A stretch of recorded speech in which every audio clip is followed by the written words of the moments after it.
Our Father cares. Christ lived a life of humble obedience. October 5th. Though he were a son, yet learned he obedience by the things which he suffered. And being made perfect, he became the author of eternal salvation unto all them that obey him. Hebrews 5:8 and 9. Christ came to our world and lived in the home of a peasant. He wore the best garments his parents could provide, but they were the humble garments of the peasants. He walked the rough paths and climbed the steeps of the hillsides and mountains. When he walked the streets, he was apparently alone, for human eyes did not behold his heavenly attendants.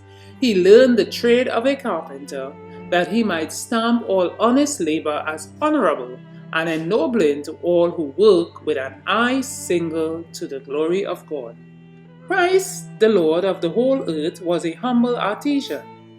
He was unrecognized, neglected, and despised, but he held his commission and authority from the highest power, the sovereign of heaven. Angels were his attendants, for Christ was doing his Father's business just as much when toiling at the bench as a carpenter, as when working miracles for the multitude. But he concealed the secret from the world. He attached no high titles to his name, to make his position understood, but he lived the royal law of God. His work must begin in consecrating the humble trade of the craftsman who has toiled for their daily bread.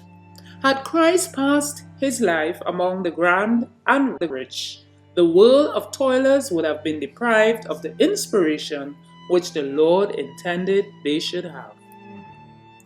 Meek and lowly was the life of Christ. He chose this life that he might help the human family. He did not take his place upon a throne as commander of the whole earth. He laid aside his royal robe. He laid off his kingly crown, that he might be made one of the human family. He took not on him the nature of angels. His work was not the priestly office after the appointments of men. It was impossible for man to understand his exalted position unless the Holy Spirit should make it known. For our sake, he clothed his divinity with humanity and stepped down from the royal throne. He resigned his position as commander in the heavenly courts, and for our sakes became poor, that we through his poverty might be made rich.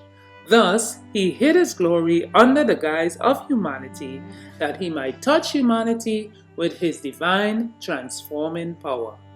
Those to whom Christ has given a probation in which to form characters for the mansions he has gone to prepare are to enter into his life example.